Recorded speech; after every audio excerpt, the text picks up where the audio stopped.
এখন এই গঙ্গা থেকে জল ভরছে, দেখেন শ্যাওড়াফুলের ঘাট, এখান থেকে জল ভরছে গঙ্গার জল।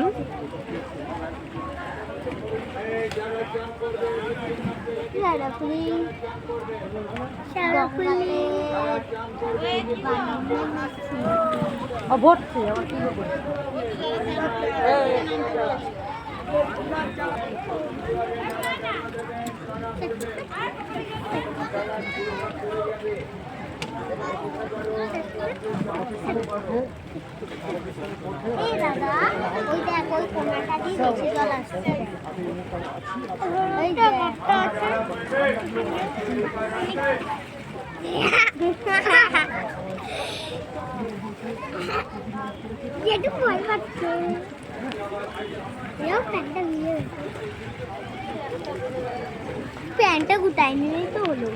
তোমার ফোন গেল তো, কথা কম করতো।